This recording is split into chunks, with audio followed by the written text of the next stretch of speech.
Hi everyone, welcome back to our Azure Developer Communities podcast series. Today we have Ashish with us. Ashish has worked in the IT industry for over a decade and has been actively trading for the previous 10 years. He quit his day job to pursue full time trading as a professional roughly 4 years ago and is largely a delta neutral volatility based option trader. Ashish graduated with honors from MNNIT Allahabad and NIT IE Mumbai. He has worked with some of the country's largest IT corporations, including IBM, Capgemini, and Wipro. I welcome you, Ashish, to the today's podcast. Thank you, Chavi. Thank you for such a nice introduction. Thank you. I'm happy that you are here, and also it's gonna be an amazing session with you, as it's gonna be about trading. So before starting, obviously, I would be very happy to know how you got started with trading and how is your current experience with trading looks like. Sure, sure. I hope I'll be able to add some value to your audience post this discussion. So a bit about myself. I, like you said, that I've most of it you have covered only, but I'll just brief it again. So I did BTech from NIT Allahabad in 2007. Worked in IT for about couple of years. Then did my MBA from NITI Mumbai. Again worked in IT, but more on the functional side for about 8 years or so post MBA. And I while I was working in IT, I was also trading actively. So I probably did my first investment probably in the year 2008 or 9. So that was when I joined IBM post my college, post my BTech.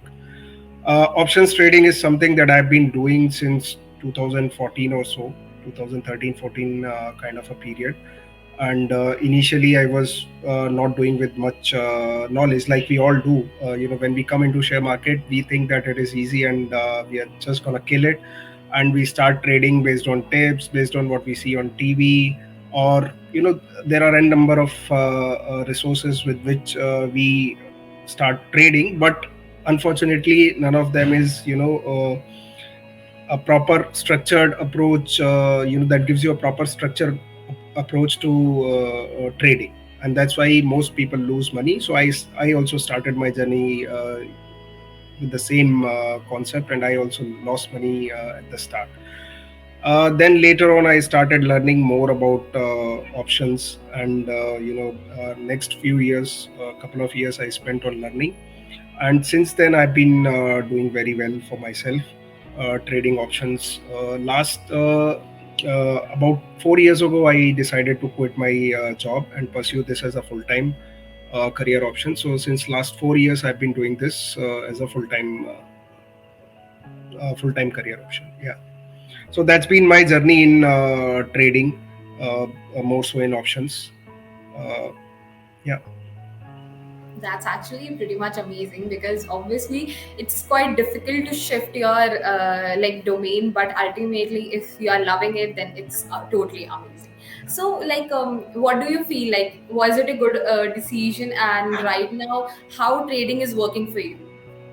Right. So it was a thought out decision. It was not a hasty decision, that one fine day I decided to quit and do this full time.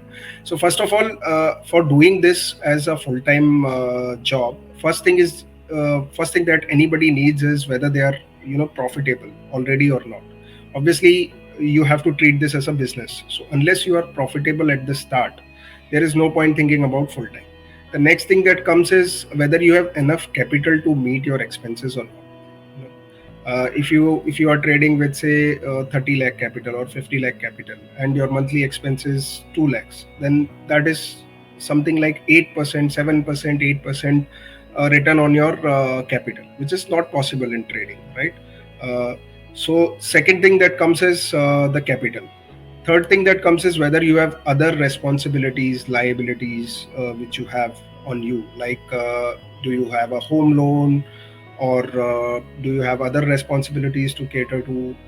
A fourth thing that is, do you have a backup plan? or do you have a something an additional source of income or any other source of income? So in my case, that was uh, my wife is still working, so she was working back then as well. So that was a support which I had, and obviously I was profitable trading part time.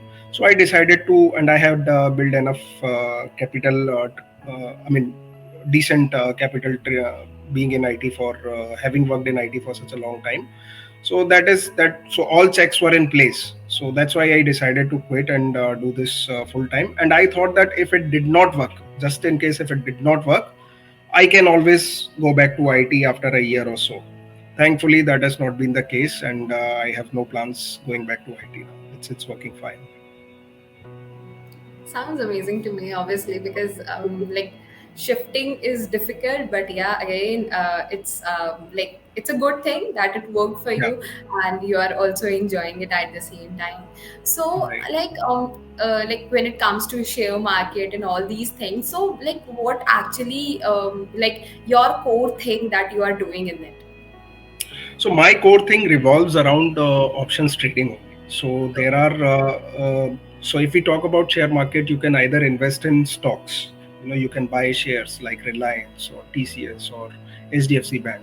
You can buy mutual funds also, wherein a third person, a mutual fund manager, is maintaining your portfolio. So he's looking at what stocks to buy in, what stocks to sell, and you are just investing in him. Basically, you are investing in him and his approach, that whatever stocks he's buying or selling, hopefully he's doing good and you end up making money. So second is that you can invest in mutual funds or index funds for that sake.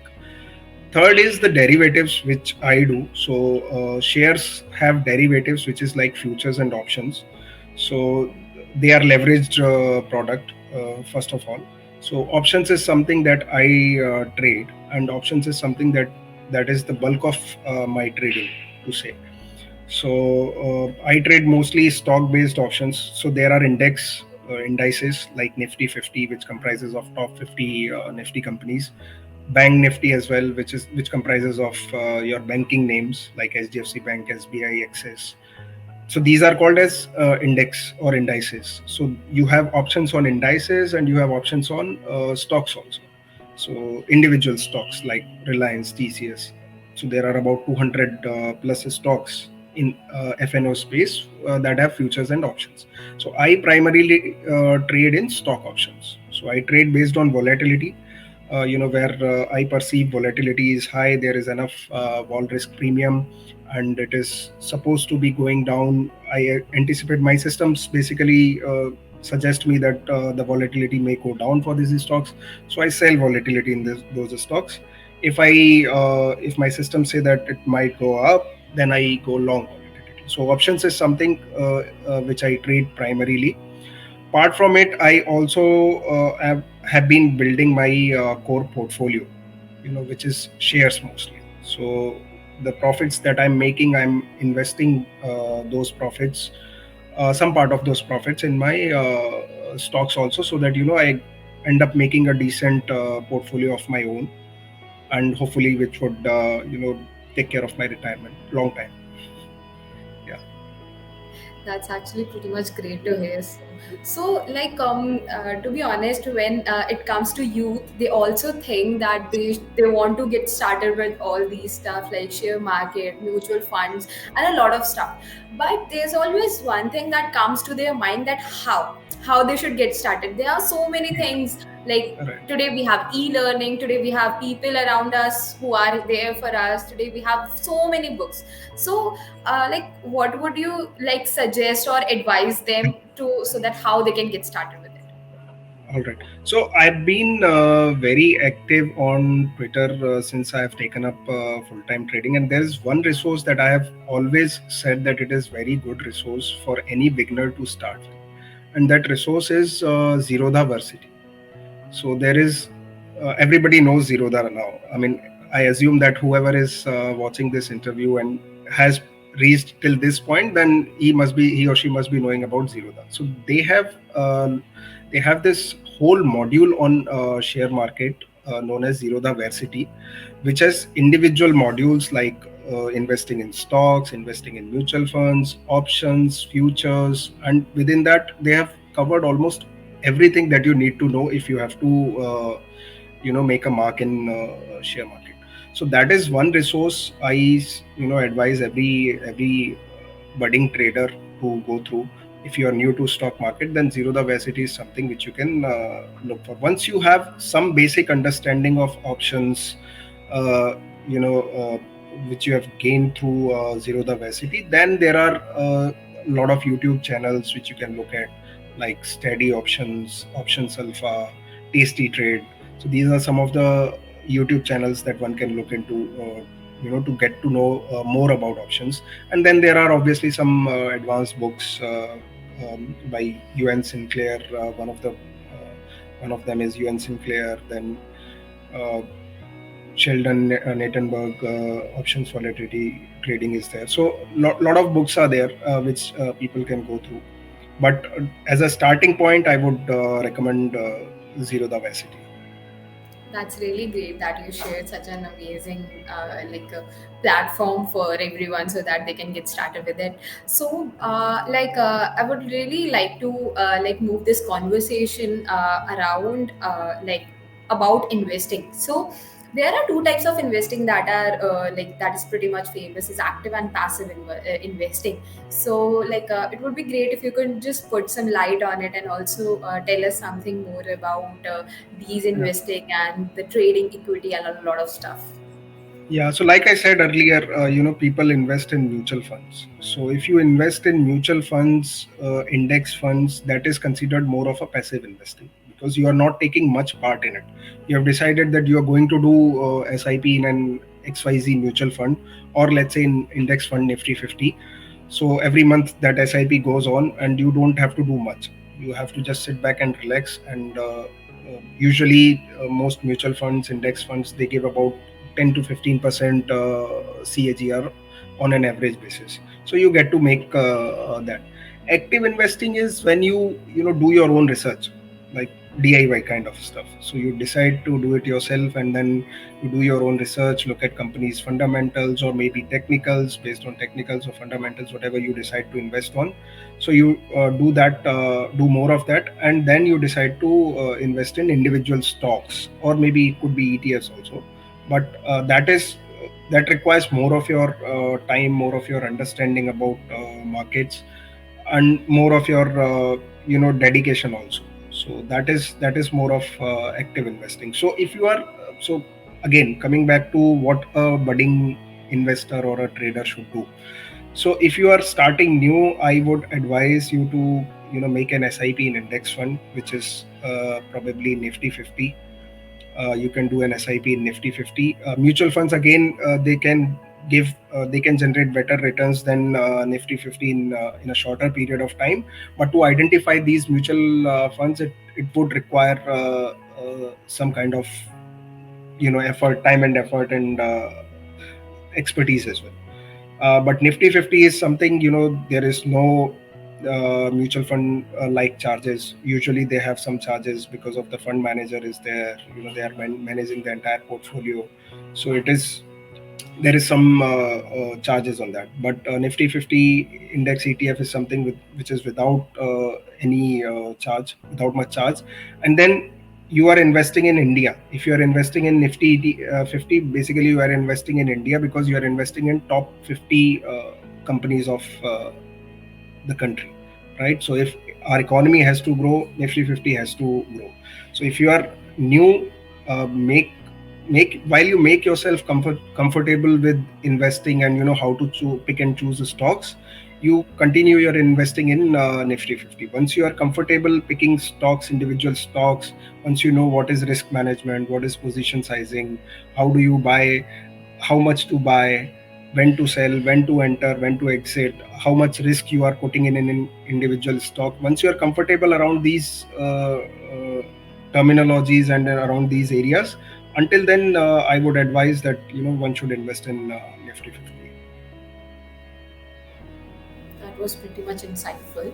And yeah, as you shared about like investing and also the trading part. So in that case, like there are various IT professionals out there who are very much like occupied with their work, but still they want to like take some time out and like spend their time and work they also want to know how they can invest their savings in a good form. So what could you would be advising them how they can just take some time from their busy schedule and invest their money in some good stuff? Okay, so again, we are coming back to the probably the same discussion. So, I mean, again, for passive investment, like I said, they can do this. But if they really want to get into investing on their own, then there are a lot of things that one needs to go through, because there are a lot of things that work in market, right?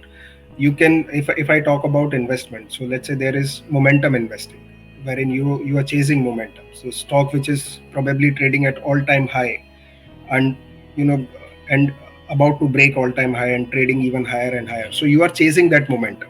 So you can buy such stocks, trading at all time high, and then you can put a certain stop loss based on past few trading sessions. You can decide that, okay, 5 day low stop loss I'm going to keep. Once a stock is trading at all time high or 52-week high, I'll buy this and put a stop loss at 5 day low, and then I will chase that momentum until it keeps going higher and higher. I'll just keep revising my stop loss and be in the trade as long as I'm not stopped out. So that is momentum investing. Second is value investing, where you look for companies which have good fundamental, like companies mostly forming coming from Nifty 50 or from Nifty Next 50 or maybe Nifty 200. So top 200 kind of subset that you have taken from the entire gamut of stocks, and then you decide that, okay, whatever these stocks are currently whatever levels these stocks are currently trading at, I'll keep a track on it. And if there is a bad news that comes in, okay, so that happens a lot of time, like Nestle, when that Maggie issue happened, Infosys when that whistleblower issue happened 2 3 years ago. So whenever there is a bad news and a good fundamental stock takes a beating, you look for signs of reversal. Okay, now that stock is formed a base, that bad news has probably soaked into, and then stock is again trying to go up, so you invest during that time. So that is more of a value investing, where you are trying to buy stocks that are cheap. So likewise, there are many ways to invest and trade, but what works for you might not work for me, or what works for me might not work for you. So that is a journey that you will have to live on your own. You can buy any system from any trader, or I mean whoever is selling systems. You can buy those systems, but to get the conviction on those systems, even if I assume that anybody is selling a system which is working, first of all, I would not like to believe why would someone sell a system that is working for him. I mean, why not make money on your own? But even if someone is doing that, so first you have to ask yourself that whether you want to buy that or not, and even if you buy that, whether you will have conviction to trade that system or not. So yeah, that was actually pretty much amazing. So also there's one more thing that always that is actually going very well right now is scammers. Like every day we see that people are being scammed. Like even it happened with my friend as well. Like he trusted one of the people on Telegram and he got scammed out of it. And also there are various apps that are coming up every day for scamming. So it's a very huge question and important question to, I guess, for from all the listeners as well, that how Right. to avoid and prevent these scammers. Okay, so I think there is this interview by Charlie Munger.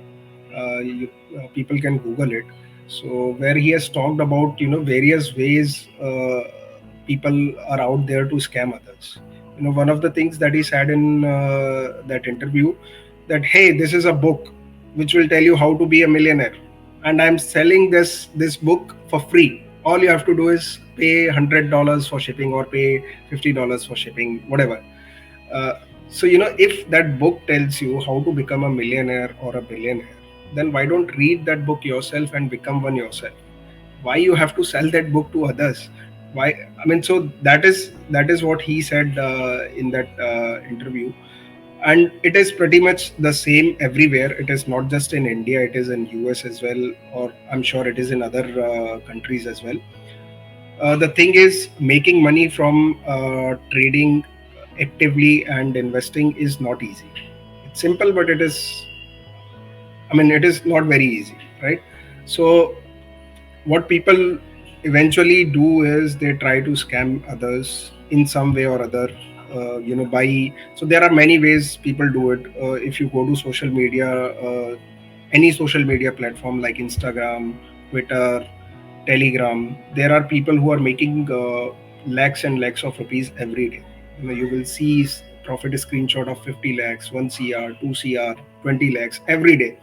And then simultaneously they will do this, okay, buy my tips, or buy my be in my channel, I'll send alerts, I'll send tips, and you can do that for just 5,000 rupees or 3,000 rupees. If you are making 50 lakh, 60 lakh per day, why do you have to sell your systems or sell your alerts to some strangers for 3,000 or 5,000 rupees? That is the question you have to ask yourself before joining any such channel. And there is one simple trick for this. If anybody is selling you something, just tell them, okay, I'm ready to buy it. Just show me your 3 years past performance, show me your ledger, show me your audited returns, show me your income tax proof, and I'm ready to pay double the amount. I'm sure they will not come back. Obviously, because they'll be like, okay, you Yeah, are being because smart. Yeah. right, that's how it works. But people are, I mean, it's not the scammers that are at fault actually. It's the people who are greedy enough to get into such stuff, and it even they are not at fault. They have made so much losses already in stock market, so they think that, okay, this guy looks like a guru. Maybe if I can join his course, maybe I'll recover my losses. So that thought process and that greed comes in, and that's how people get scammed. That's actually true, and also, like when people try to get into trading, they think that they will make like 10x or 100x Yeah, money, yeah, but that's not at all true. right. That you actually brought a very good point. One thing which most people don't understand is setting the right expectation. You take any other business, most businesses are happy making 15, 20, 25, 30% kind of a return, on an annual basis. But when it comes to trading, you come with a capital of 1 lakh in share market, and you think that you will be able to make 10,000 per month, then ठीक है, मतलब अपना खर्चा पानी निकल गया, एक time pass चल जाएगा अपना. 10,000 बन गए, महीने के 10,000 बन गए, तो then it is good enough. So how is that possible? You are talking about 10% per month. You're talking about 120% per annum. If that kind of return was available in any business, most people would be doing that. Why would Ambani, Ambanis and the Adanis of the world run so much business around, right? They would simply trade. So that is one another thing which people need to keep in mind, that setting the right expectation.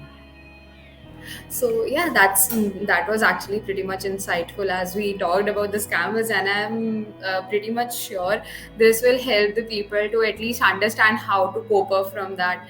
And also moving with that, I would be very happy to conclude it in a good way. That what are your future plans and how you are thinking to proceed further with the trading and share market stuff?